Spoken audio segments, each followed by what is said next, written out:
students, welcome back to my class. মই doctor ৰাজীৱবৰা আৰু আজি আমি HS ফাৰ্ষ্ট ইয়াৰ এটা খুব ইম্পৰ্টেন্ট চেপ্টাৰ ডিসকাস কৰিবলৈ গৈ আছো যোনটো এটা নেকি বেসিক এন্ড ফাউন্ডেশনাল চেপ্টাৰ যোনটো নজনাকে তোমালোকে বায়োলজি হাতেই দিব নালাগে একচুয়ালি সেই চেপ্টাৰটো হ'ল cell the unit of life এই চেপ্টাৰটো বিৰাট ইম্পৰ্টেন্ট কিয় বিকজ আমি যদি চাওঁ আমাৰ জীৱ যিমান আছে এই আৰ্থত এই পৃথিৱীত যিমান বিলাক লিভিং অৰ্গানিজম আছে সেই লিভিং অৰ্গানিজমছ বিলাক কিহেৰে বনিছে দ্য বেসিক বস্তুটো হ'ল সেল সেল নোহোৱাকে ময়ো বনা নাই মোৰ যদি বডিটো চোৱা মোৰ গাত বহুতো লাখ লাখ কোটি সেলে মিলি পেলাই মোৰ গাটো বনাইছে তেনেকে তুমিও বহুত এগালো তোমালোক হল মাল্টি সেলুলাৰ অৰ্গানিজম বহুকোষী জীৱ তোমালোক মই এটা বহুকোষী জীৱ তেনেকে যদি আমি একদম সৰু লেভেললৈ যাওঁ ব্যাকটেৰিয়া এটা ফাংগাছ এটা হয়নে ব্লু গ্ৰীণ এলগি হেলাই জাতীয় বস্তু এইবিলাকো সেলেৰে বনিছে কোষেৰে বনিছে সেইবিলাক হ'ল এককোষী জীৱ মানে ইউনিসেলুলাৰ অৰ্গানিজম সো আমি যদি কথা পাতো আমাৰ পৃথিৱীত যিমানবিলাক লিভিং বস্তু আছে মই কি কৈছো লিভিং বস্তু আছে লিভিং যোনবিলাক জীৱ বস্তু আছে জীৱ পদাৰ্থ জীৱ বস্তু যি কোৱা এই জীৱ বুলি নামটো শুনাৰ লগে লগে আমি জানিম যে হেহেঁতে কিহেৰে বনিছে সেলেৰে বনিছে so cell is the fundamental and structural unit of life. So cell নজনাকে আমি বায়োলজিত একোৱে নাজানিম so cellৰ কনসেপ্ট ক্লিয়াৰ থাকাটো very important আৰু এই চেপ্টাৰটো এনেও কিয় important because এই চেপ্টাৰটোৰ পৰা তোমালোকে যদি HS ফাৰ্ষ্ট ইয়াৰৰ ফাইনাল এক্সাম দিয়া আমাৰ বৰ্ডছৰ তাত 3-4টা কোৱেশ্চনছ থাকিবই 3-4 কোৱেশ্চনছ তাত পাবাই আৰু প্লাস তোমালোকে যদি নিটৰ কাৰণে কথাটো পাতা নিটৰ কাৰণে এই চেপ্টাৰটো বিৰাট ইম্পৰ্টেন্ট বিকজ ইয়াৰ পৰা দুই পৰা 3টা কোৱেশ্চনছ আহে লাষ্ট যদি আমি 5 ইয়াৰৰ এনালাইসিস কৰো এতিয়া আমি 2024 ত বনাই আছো লাষ্ট 5 to 6 ইয়াৰ্স যদি মই গুটে এনালাইসিস কৰো এই চেপ্টাৰটোৰ পৰা 2টা বা 3টা কোৱেশ্চন ৰেগুলাৰলি আহি আছে আৰু 2টা বা 3টা কোৱেশ্চন মানে কি at least 8 to 12 মাৰ্কস তোমালোকে এই চেপ্টাৰটোৰ পৰা আহৰণ কৰিব পাৰিব সো এই চেপ্টাৰটো বাদ দিব নালাগে ভেৰি ইম্পৰ্টেন্ট চেপ্টাৰ এতিয়া কথা হ'ল সেল মানে কি হোৱাট ইজ এ সেল হেতু বিষয় প্ৰথমতে আমি ডিসকাস কৰো চেপ্টাৰটো স্টাৰ্ট কৰো হোৱাট ইজ এ সেল প্ৰথমতে যদি সংজ্ঞাটো চোৱা cell is the fundamental structural and functional unit of all living organism মন কৰিবা যিমান বিলাক লিভিং অৰ্গানিজম আছে তাৰ ফান্ডামেন্টাল স্ট্ৰাকচাৰ আৰু ফাংশনাল ইউনিট ফান্ডামেন্টাল স্ট্ৰাকচাৰ আৰু ফাংশনাল ইউনিট বুলি কিয় কৈছে বিকজ মই যদি মোৰ হাতটো টুকুৰা কৰি সৰু কাটি কিবা সৰু পইণ্টটো চাওঁ যে মই একদম ফান্ডামেন্টাল বস্তুটো কি মোৰ বেসিক বস্তুটো কি মোৰ বডিৰ মোৰ অস্তিত্বৰ বেসিক বস্তুটো কি হেতু হ'ল সেল মই এটা সেলেৰে মোৰ ফাংশনাল গোটেই ফান্ডামেন্টাল স্ট্ৰাকচাৰটো বনিছে সো এনেকুৱা সেল মই যেহেতু মাল্টি সেলুলাৰ এনেকুৱা সেল লাখ লাখ কোটি সেল মোৰ গাত আছে এতিয়া হয়নে তো আমাৰ যদি মই মাল্টি সেলুলাৰৰ কথা পাতো আমি যেনেকে মাল্টি সেলুলাৰ অৰ্গানিজম বহুকোষী জীৱৰ যদি কথা পাতো মাল্টি সেলুলাৰ অৰ্গানিজম বিলাকৰ কথা পাতো তো ইয়াত এটা সেল নাই লাখ লাখ কোটি সেল আহিব পাৰে তো কি হয় এই সেলছ বিলাক ফৰ এক্সাম্পল এনেকুৱা সেম সেলছ মিলিলে একেলগ গুট খালে সেলছ মিলি পেলাই কি হ'ল টিস্যু বনিলে সো এখিনি হ'ল সেল একে ধৰণৰ সেল মিলি পেলাই কি হ'ল টিস্যু বনালে একে টাইপৰ টিস্যু মিলি পেলাই কি হ'ল টিস্যু সিস্টেম বনালে তোমালোকে শিকিবা এইবিলাক টিস্যু সিস্টেম বলে টিস্যু সিস্টেম মিলি পেলাই কি বনাব অৰ্গানছ বনাব অৰ্গানছ বেলেগ মিলি পেলাই যেনেকৈ অৰ্গানছ হ'ল তোমাৰ হাৰ্ট লিভাৰ লাংছ এইবিলাক অৰ্গানছ বনাই পেলাই কি বনাব অৰ্গান সিস্টেম বনাব আৰু বহুতো তেনেকৈ অৰ্গান সিস্টেম মিলি পেলাই কি বনাব গোটেই অৰ্গানিজমটো বনাব অৰ্গানিজমটো কি হ'ব পাৰে মই হ'ব পাৰো তুমি হ'ব পাৰা এডাল গছ হ'ব পাৰে হয়নে সো এইবিলাকৰ যদি কথা পাতো ইয়াত এটা সেল নাই not one cell there are multiple cell multi cellular organism তো সেইকাৰণে ইহঁতক কওঁ আমি মাল্টি সেলুলাৰ অৰ্গানিজম এতিয়া আমি যদি একেবাৰে সৰু লেভেলত কওঁ ইউনিসেলুলাৰ অৰ্গানিজম বিলাকো আছে মানে কিছুমান এনেকুৱাও জীৱ আছে যি নেকি এটা কোষেৰে গোটেই বডিটো তাৰ সো এটা কোষৰে গোটেই জীৱটো জীয়াই থাকে এটা এককোষী জীৱ সেইবিলাক হয়নে সো সেইবিলাক হ'ল ইউনিসেলুলাৰ অৰ্গানিজম সো ইউনিসেলুলাৰ অৰ্গানিজম বুলি যদি কওঁ হেহেঁতে ইণ্ডিপেণ্ডেণ্ট এক্সিষ্টেন্স কৰিব পাৰে এটা কোষে অকলশৰীয়াকৈ জীয়াই থাকিব পাৰে আমাৰ এটা সেল অকলশৰীয়াকৈ জীয়াই থাকিব পাৰিব নেকি ফৰ এক্সাম্পল মই চকুৰ এটা সেল উলিয়াই আনি টেবুলত থৈ দিলোঁ ই জীয়াই থাকিব পাৰিব নোৱাৰে কাৰণ ই কাৰ সেল আছিলে বহুকোষী অৰ্গানিজমৰ কোষ আছিলে এইটো বহুকোষী অৰ্গেনিজমৰ এটা সেল আছিল হয়নে তুমি যদি প্লান্টডালৰ এটা সেল উলিয়াই আনিলা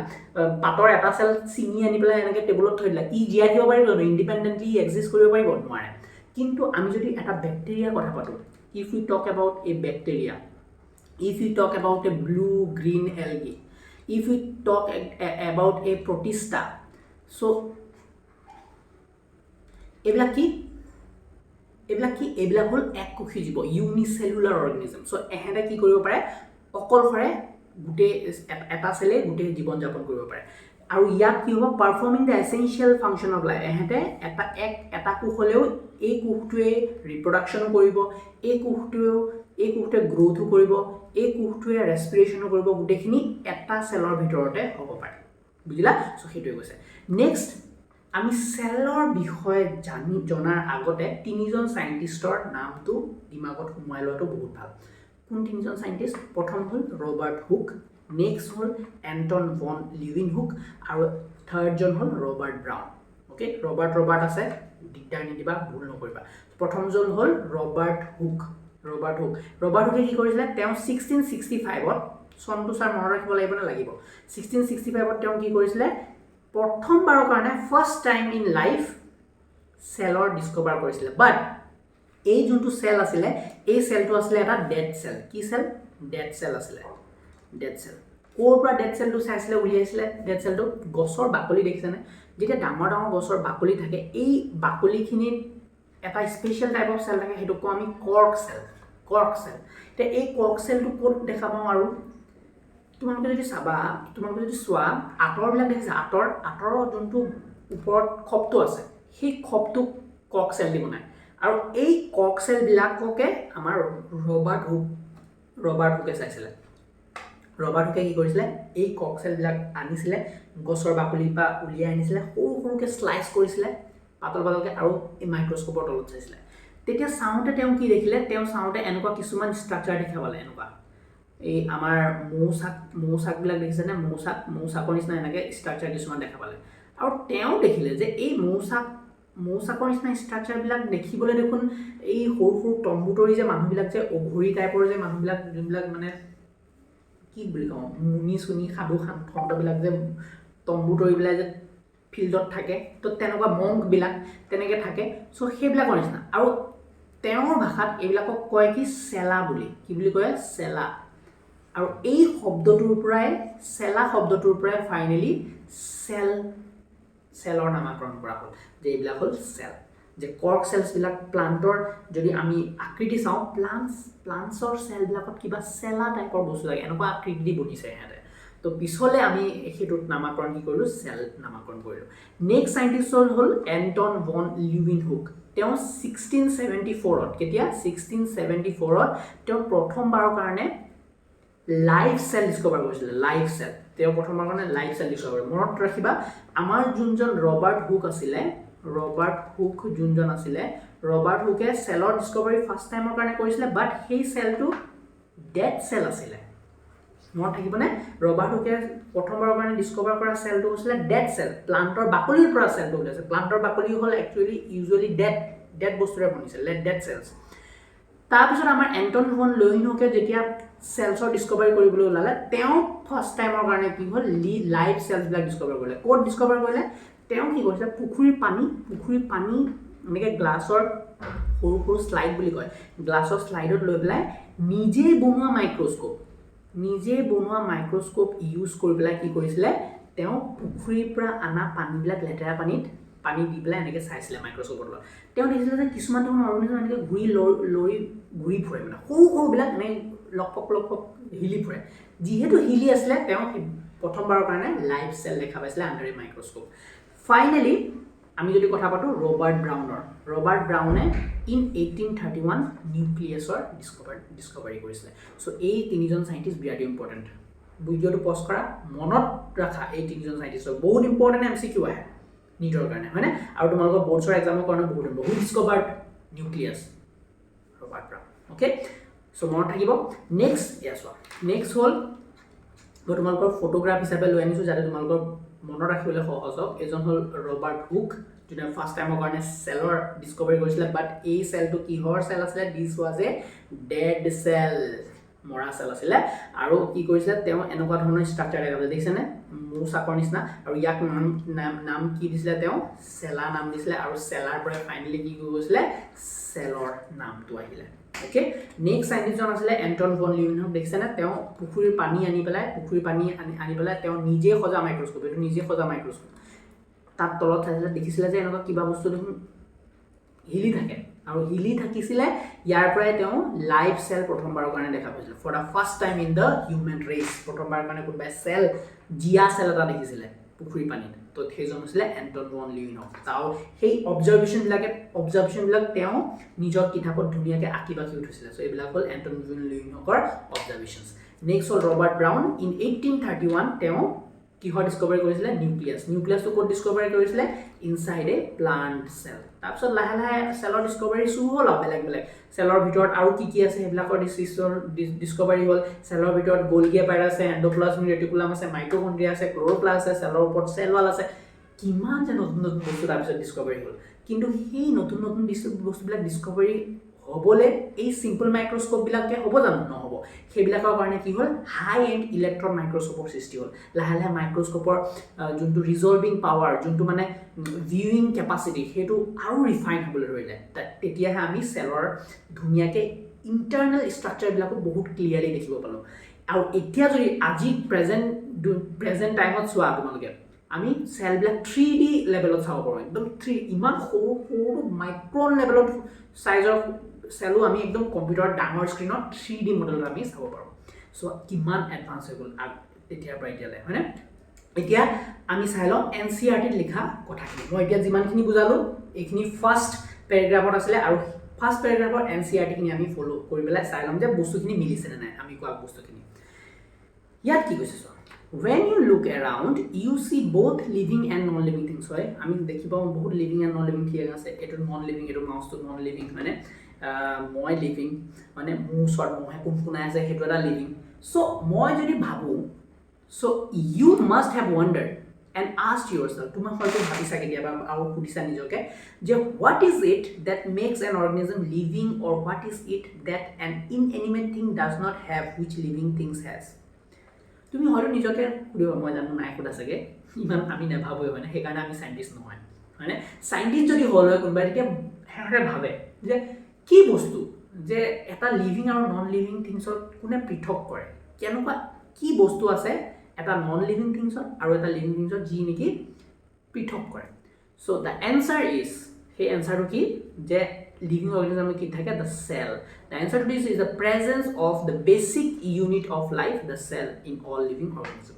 basic this is the whole cell all organisms are composed of cells some are composed of a single cell and are called unicellular organism mo koise kisuman eta cell re gute organism to boni jay hedo unicellular organism while others like us আমাৰ কথা যদি কওঁ we are composed of many cells and are called multicellular organism এতিয়া প্ৰশ্ন হল what is a cell so unicellular organisms are capable of independent existence and performing the essential functions of life so আমি যদি unicellular organism কথা আমি গম পালো যে এটা সেলে অকলে ইন্ডিপেন্ডেন্টলি জিয়াই থাকিব পাৰে আৰু ই এটা সেলে গুটে ফাংশনস খিনি ক্লিয়াৰ কৰিব ই ৰিপ্ৰডাকশন কৰিব গ্ৰোথ কৰিব যদি মুভমেন্ট কৰিব লাগে মুভমেন্ট কৰিব খানা খাব ৰিপ্ৰডাকশন গুটে এটা সেলৰ ভিতৰতে গুটে কাম সীমিত হৈ থাকে anything less very important point দেই এইটো চোৱা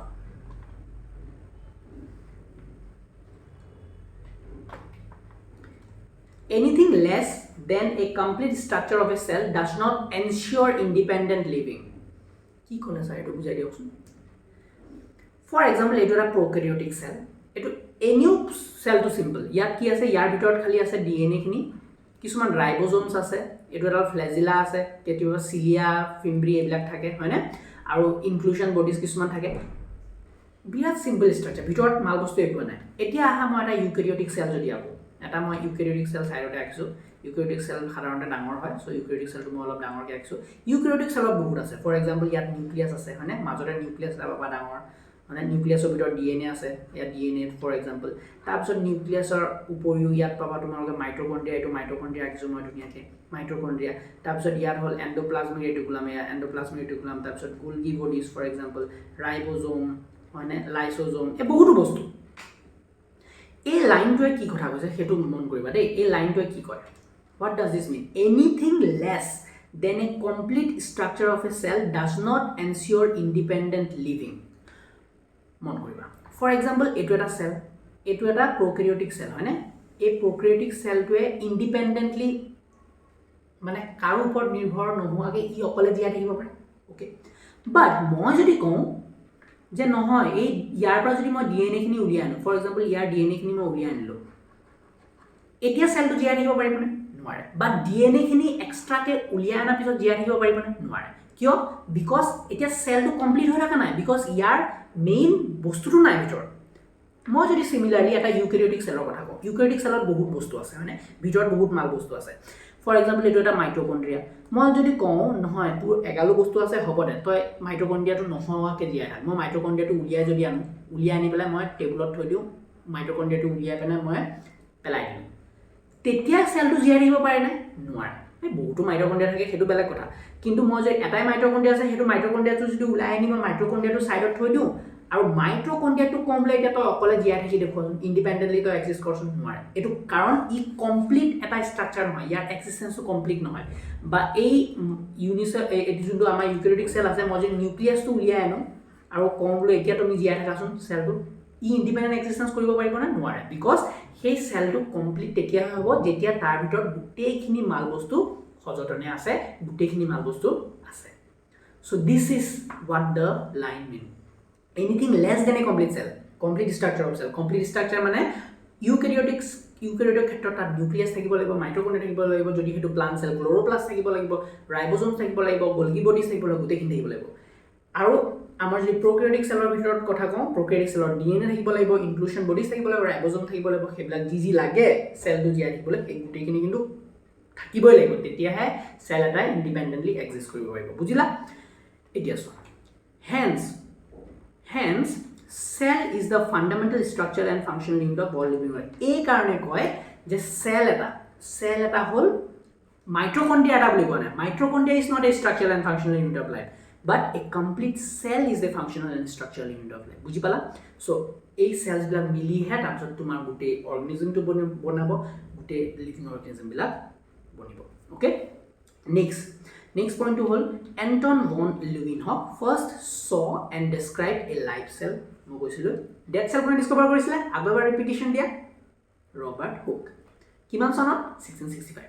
Robert Brown later discovered the nucleus. Robert Brown nucleus ketia kiman sonot 1831. Live cell and Anton von Leeuwenhoek kiman 1674. Mora asane sala ebar thik ase moi ulta pulta koina do thik ase okay The invention of the microscope and its improvement leading to the electron microscope revealed all the structure details of the cell. তাৰপিছত লাহে লাহে কি হ'ল electron মাইক্ৰস্কোপৰ সৃষ্টি হ'ল আৰু finally আমি এতিয়া আৰু ইন্ট্ৰিকেট ষ্ট্ৰাকচাৰ সেলৰ ভিতৰত দেখা পাওঁ সো আজি ক্লাসটো আমি ইমানতে এন্ড কৰিম আজি ক্লাসত আমি বেসিক এটা আইডিয়া ললো সেলৰ বিষয়ে নেক্সট ক্লাসত আমি সেল থিওৰি বিষয়ে ডিসকাস কৰিম thank you so much meet you in the next class bye by